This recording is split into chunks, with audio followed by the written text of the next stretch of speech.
Hello everybody, आज़ाद high school की online classes में आपका स्वागत है। तो बच्चों, आज इस वीडियो में मैं आपको क्लास 4th की हिंदी व्याकरण का लेसन नंबर 2 पढ़ाने जा रही हूँ और इस लेसन में हम पढ़ेंगे वर्ण और मात्राएं। बच्चों, पिछली क्लासेस में हमने अ से आह तक और क से ज्ञ तक वर्ण पढ़े हैं, पर हम अक्सर ये भूल जाते हैं कि स्वर किसे कहते हैं, व्यंजन किसे कहते हैं, वर्ण क्या होते हैं और संयुक्ताक्षर क्या होते हैं। तो इस अध्याय में हम इसी पर प्रकाश डालेंगे। तो सबसे पहले हम वर्ण पढ़ेंगे। वर्ण क्या होते हैं?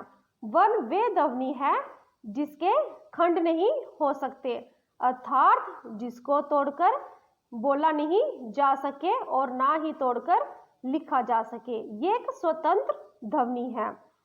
और जैसे वर्ण है अ, आ, ई, र, ब, ल आदि। जब इन सब को एकत्रित करके एक समूह में लिखा जाए तो इसे वर्णमाला कहते हैं। जैसे अ से लेकर आह तक और क से लेकर ज्ञ तक वर्ण है। तो अब मैं आपको बताती हूँ कि वर्ण कितने प्रकार के होते हैं। वर्ण 2 प्रकार के होते हैं, स्वर और व्यंजन। अ से आह तक स्वर होते हैं और क से लेकर ज्ञ तक व्यंजन होते हैं। अलग अलग देखा जाए तो जिन वर्णों का उच्चारण स्वतंत्र रूप से होता हो और जो व्यंजन के उच्चारण में सहायक हो वे स्वर कहलाते हैं। अब देखिए, व्यंजन क्या है? जिन वर्णों के पूर्ण उच्चारण के लिए स्वरों की सहायता ली जाती है वे व्यंजन कहलाते हैं। जैसे यहाँ पे व्यंजन दिए गए हैं क, ख, घ, घ, न, च, छ, ज, झ, ण। जैसे ये दिए गए हैं जिसमें अ के बिना ये नहीं बोले जा सकते। इनके लिए अ की इसमें अ की ध्वनि आती है। तो ये उपयुक्त सभी व्यंजन, यहाँ बताया गया है कि उपयुक्त सभी व्यंजन अ स्वर के साथ हैं, क्योंकि स्वर की सहायता के बिना हम व्यंजन को स्वतंत्र रूप से बोल ही नहीं सकते। आगे है अंग। अनुस्वार स्वर के बाद बोला जाता है। इसका प्रयोग बिंदु लगाकर करते हैं, जैसे अंडा, हंस, पतंग, अंगूर आदि। जब हम अनुस्वार का प्रयोग करते हैं तो इसमें नाक से आवाज आती है। आगे है अंग के अ के ऊपर चंद्र बिंदु को अनुनासिक कहते हैं। इसका प्रयोग चंद्र बिंदु लगाकर किया जाता है। इसके बोलने में मुंह से और नाक से हवा आती है, जैसे चांद, घाव, आंख, ऊंट आदि। आगे दिया गया है जब शिरोरेखा के ऊपर मात्रा आती है तब अनुनासिक के स्थान पर बिंदी का प्रयोग किया जाता है, जैसे चौकना। जब चौ के ऊपर ओ की मात्रा आ गई, यानी कि शिरोरेखा के ऊपर मात्रा आ गई, तो यहाँ पे चंद्र बिंदु नहीं आएगा, सिर्फ बिंदु आएगा, जिसे अनुस्वार कहते हैं। तो क्या आएगा? चौंकना। रोंदना, यहाँ पे भी चंद्र बिंदु नहीं आएगा, यहाँ पे भी मात्रा आ गई है ओ की, यहाँ पे आएगा बिंदु। रोंदना। बच्चों, यहाँ पे भी सिर्फ बिंदु आएगा, नीचे दिया गया है बच्चों। क्योंकि यहाँ पे भी चंद्र बिंदु नहीं आएगा, नीचे दिया गया है सिर्फ बिंदु लगाकर क्योंकि। सींचना, यहाँ पे भी दिया गया है चंद्र बिंदु, लेकिन ये गलत है, नीचे जो लिखा गया है सही है सींचना। यहाँ पे सिर्फ बिंदु आएगा। जब शिरोरेखा के ऊपर मात्रा आ जाती है तो चंद्र बिंदु के स्थान पर बिंदु का प्रयोग करते हैं।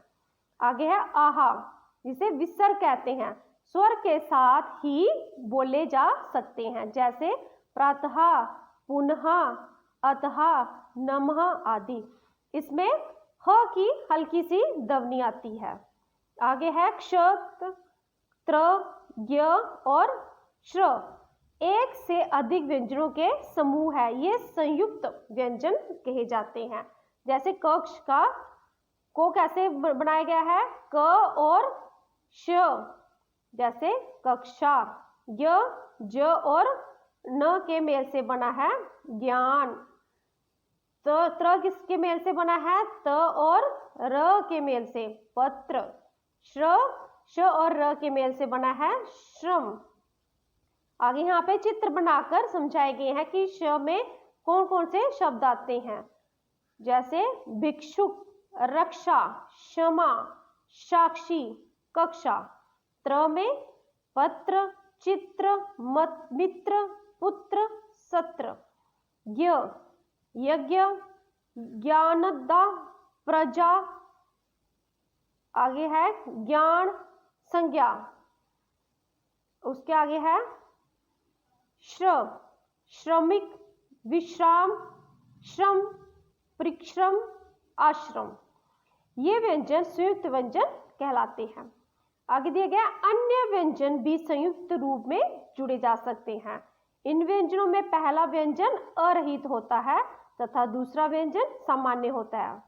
इनके मेल से संयुक्त अक्षर बनते हैं। जैसे यहाँ पे जो पहला वर्ण है वो आधा है, यानी कि ये अ से अ की ध्वनि नहीं आती है इसमें, ये अरहित है। और दूसरा सामान्य है, जैसे सत। यहाँ पे क्या बन गया इसका वाक्य शब्द? पुस्तक, बस्ता, सस्ता। आगे सक, जैसे स्कूल, फ्लास्क, चस्का। टट, चिट्ठी, मट्ठा, गट्ठर। आगे मम, चम्मच, मम्मी, हिम्मत। ठट, गुड्डा, लड्डू, अड्डा। सस, लस्सी, रस्सी, अस्सी। आगे है संयुक्त अक्षर बनाने के कुछ तरीके यहाँ पे बताए गए हैं, उदाहरण भी दिए गए हैं। जैसे खड़ी पाई वाले व्यंजनों को जोड़ना हो तो खड़ी पाई हटा देंगे। जैसे ख की खड़ी पाई हटा दी तो आधा ख बन गया, तो क्या बन गया? ख्याति, मुख्य। ऐसे ही यहाँ पे खाली स्थान दिए गए हैं, यहाँ पे एक एक हमने खुद बनाना है। अब हम बनाएंगे व्याख्या। आगे है च की खड़ी पाई हटा दी तो आधा च बन गया, जैसे सच्चा, अच्छा। और एक यहाँ पे खुद बनाना है, वो है बच्चा। त की हटा दी तो क्या बन गया? त्याग, वित्त। तो एक और बना दिया त्योहार। आगे है न की हटा दी तो क्या गया? न्याय, अन्य। तो एक खुद बनाइए हम यहाँ पे गन्ना। आगे प की हटा दी तो प्यास, गुप्त। एक और हमने खुद बनाना है, यहाँ पे आ गया प्याज। आगे है क और फ को, क और फ का संयुक्त अक्षर करने के लिए दाईं ओर की सूंड छोटी कर दी जाती है। देखो क की दाईं ओर को इसकी जो सूंड होती है वो आधी कर दी है, तो क्या बन गया? के आरी, पक्का। एक यहाँ पे खुद लिखना है खाली स्थान में मक्खन। फ की हटा दी तो दफ्तर और हफ्ता। और यहाँ पे हम लिखेंगे फ्लास्क। आगे ड और ड़ से कोई शब्द शुरू नहीं होते हैं, ये शब्द के बीच में या अंत में आते हैं। इन्हें बोलना है और उच्चारण करना है, हमने पढ़ना है। जैसे रोड, रोड़ा। पढ़ना, पढ़ना। कढ़ाई, कढ़ाई। चिड़िया, बढ़िया। आगे दिया गया है आगत ध्वनियाँ। क्या होती है आगत ध्वनियाँ? स्वरों में औ ध्वनि अंग्रेजी से आई है। जैसे यहाँ पे जो अ की मात्रा है ओ, जैसे बॉल, कॉफी, ऑफिस, हॉकी आदि। इसमें जो अ के ऊपर ऐसी वाली मात्रा लगाई गई है, इसको हमने ओ पढ़ना है। जैसे बॉल, कॉफी, ऑफिस, हॉकी आदि। आगे है व्यंजनों में ज और फ अरबी फारसी भाषाओं से हिंदी में आए हैं। जैसे कागज, जमीन, मेज, जहाज, दफ्तर, फकीर, लिफाफा आदि। र के रूप, र को सही रूप में लिखने के लिए अभ्यास पर ध्यान देना बहुत जरूरी है। स्वर के बाद आए तो अगले व्यंजन के सिर पर र का ये वाला रूप लग जाता है। जैसे यहाँ पे दिया गया है कर्म, तो क कैसे बनेगा? क र म अ, तो क्या बन गया? करम। आगे दिया गया है खुद हमने बनाना है वर्षा, तो इसको हमने तोड़ कर लिखना है। तो कैसे लिखेंगे? ब, नीचे हलंत लगेगा, अ, फिर र, नीचे हलंत, फिर श, नीचे हलंत और आ, वर्षा। आगे है हर्ष, जैसे ह के नीचे हलंत लगा है और ह बन गया र, श और ऐसे ही क्या आएगा? वे बन गया हर्ष। अब एक कीर्ति, कीर्ति को करना है हमने तोड़ कर लिखना है इधर खाली स्थान में, जैसे क ई र त ई, कीर्ति। आगे व्यंजनों के साथ बोले जाए तो व्यंजन की खड़ी पाई के साथ र का ये रूप आता है, जैसे क्रम, इसको हमने एक साथ पढ़ना है, वर्ण को और नीचे जो दी गई मात्रा को अलग अलग नहीं पढ़ना है, जैसे क्र, क र अ, क्र बन गया म म, क्रम। ऐसे द्रव दिया गया है, द नीचे हलंत, र नीचे हलंत, अ फिर ब, फिर नीचे हलंत और अ। ऐसे ही श्रम दिया गया है, श और र को अलग अलग करके लिखना है, जो श्र बनता है ना ये अलग अलग करके लिखना है, श र अ, श्र बन गया म श्रम। ऐसे ही प्राण को प र अ न प्राण।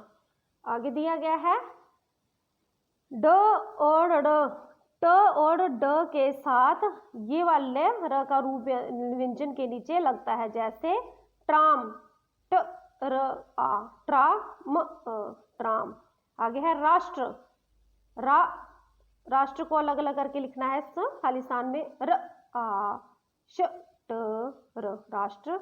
ड्रम, यहाँ पे ड्रम दिया गया है ड र अ, ड्रम म। आगे ड्रेस को अलग करके लिखना है, ड र ए स ड्रेस।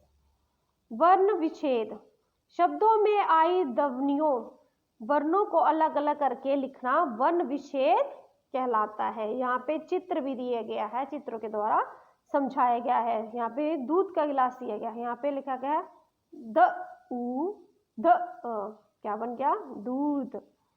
च आ य चाय, ब ई ल ल ई बिल्ली, च ऊ ह आ चूहा, म च छ र मच्छर, स आ ब उ न साबुन। आगे यहाँ पे दिया गया है कि हमने इस लेसन में क्या पढ़ा, क्या समझा और क्या जाना। सबसे छोटी ध्वनि को वर्ण कहते हैं और वर्णों की क्रमिक सूची को वर्णमाला कहते हैं। स्वर के दो रूप होते हैं, पहला है स्वतंत्र आकृति वाले और मात्रा की आकृति वाले। जिस व्यंजन में कोई स्वर नहीं होता उसके नीचे हल चिन्ह लगता है। जब स्वर व्यंजन के साथ जुड़ते हैं तो मात्रा के रूप में आते हैं। संयुक्त अक्षर में दो असमान व्यंजन, पहला स्वर रहित दूसरा स्वर सहित, एक साथ आते हैं। क्ष, त्र, ज्ञ, श संयुक्त व्यंजन है। किसी शब्द के वर्णों को अलग अलग करके लिखना वर्ण विच्छेद कहलाता है। आगे है आओ जांचें, चित्र देखकर नाम लिखने हैं। यहाँ पे अनुस्वार अथवा अनुनासिक से मिलाना है। यहाँ पे क्या दिया गया है? चित्र बनाया गया है। किसका चित्र है? पूंछ, इसके ऊपर चंद्र बिंदु लगेगा। आगे लड़का हंस रहा है तो ये क्या है? हंसना, यहाँ पे भी चंद्र बिंदु लगेगा। उसके आगे है मंदिर, तो यहाँ पे बिंदु लगेगा क्योंकि यहाँ पे मात्रा आ गई है द के ऊपर, तो यहाँ पे सिर्फ बिंदु लगेगा, मंदिर। उसके आगे है घंटी, तो यहाँ पे क्या लगेगा? बिंदु, यहाँ पे घंटी। उसके आगे दिया गया है चांद, यहाँ पे चंद्र बिंदु लगेगा। उसके आगे दी गई है गेंद, यहाँ पे भी मात्रा आ गई है एक ही, तो सिर्फ बिंदु लगेगा अनुस्वार का, गेंद। वर्ग पहेली से संयुक्त अक्षर वाले शब्द चुनकर लिखो। यहाँ पे पहेली दी गई है, यहाँ से जो संयुक्त अक्षर वाले शब्द हैं वो चुनकर लिखने हैं। जैसे पहले में आ गया वाक्य, दूसरा पुस्तक, 26, रस्सी, स्वाद। इस दूसरी साइड लिखने हैं मम्मी, न्याय, चक्की, चट्टान, 90। आगे है तीसरा प्रश्न, सही शब्दों से वाक्य पूरे करो। क पाठ, सुहास ने मेले में एक गद्दा, गदा नहीं आएगा यहाँ पे, क्या आएगा, गद्दा खरीदी। उसके आगे है ख पाठ, आम अभी पक्के नहीं है, पक्के नहीं आएगा, क्या आएगा, पक्के। हमारे गांव में सभी मकान पक्के हैं। आगे घ पाठ, मुझे मोटा गद्दा चाहिए। आगे है आ की मात्रा वाले शब्दों पर गोला लगाना, जो औ की मात्रा है। डॉली गई मॉल, ये है कहानी का नाम। आगे है डॉली, डॉली पे गोला लगाना है। अपनी माँ के साथ मॉल गई, मॉल के ऊपर भी गोला लगाना है। वहाँ उसने एक डॉल, डॉल के ऊपर भी गोला लगाना है। और एक फ्रॉक खरीदी, फ्रॉक के ऊपर भी गोला लगाना है। फिर खिलौनों की दुकान से एक बॉल खरीदी, बॉल के ऊपर भी गोला लगाना है। माँ ने उसे टॉफियाँ और चॉकलेट भी दिलाई, टॉफियाँ और चॉकलेट दोनों पे गोला लगाना है। उसने अपनी माँ से फिल्म देखने की जिद की, माँ ने फिल्म दिखाने को माँ फिल्म दिखाने, उसे फिल्म दिखाने को मान गई। वे सिनेमा हॉल में गए, हॉल पे भी गोला लगाना है। वहां उन्होंने पॉपकॉर्न खाए, पॉपकॉर्न पे भी गोला लगाना है। और उसने वहां बर्फ डला हुआ शरबत भी पिया। फिर वह घर वापस आ गए। सबसे पहले लगाना है, देखो फिर से दोबारा, डॉली पे, मॉल पे गोला, डॉल, फ्रॉक, बॉल, टॉफियाँ, चॉकलेट, हॉल, पॉपकॉर्न। आगे नीचे दिए गए हैं 5वां प्रश्न, वर्णों को जोड़कर शब्द बनाओ। यहाँ पे वर्ण दिए गए हैं, इनको जोड़कर शब्द बनाने हैं। सबसे पहले क पाठ में दिया गया है प उ, बन गया पू, स त, आधा स, फिर पूरा त, और फिर क पुस्तक। ख पाठ में क लिखना है पूरा, फिर ह आ, क हा बन गया। आगे न और ई, बड़ी की मात्रा, कहानी। ग पाठ, आस, आस, म आ न अ, आसमान।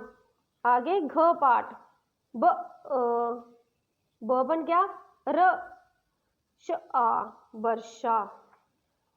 आगे छठा प्रश्न, नीचे लिखे प्रत्येक शब्दों को र के सही रूप वाले खाने में लिखना है। कि यहाँ पे र के रूप दिए गए हैं तीनों, और हमने इनमें से शब्द छांट कर इनके खानों में लिख देने हैं कि कौन सा र का रूप कौन से शब्द में आता है। आगे पहले ये र का ऊपर जो मात्रा दी गई है, ये वाला रूप है, इसमें आएगा सूर्य, कर्म, धर्म, पर्व, मर्म। आगे ये वाले रो के रूप में आएंगे प्रश्न, क्रोध, तंत्र, कर्म और प्रधान। ये वाले रूप में आएंगे ड्रम, ड्रेस, ट्रक, राष्ट्र, ट्राम। तो मुझे उम्मीद है कि आपको मेरी ये वीडियो पसंद आई है। तो अगले लेसन में मैं आपको, अगली वीडियो में मैं आपको शब्द और वाक्य संरचना पढ़ाऊंगी। तो अगर आपको मेरी वीडियो पसंद आए तो इसे शेयर और लाइक ज़रूर करें। Thank you.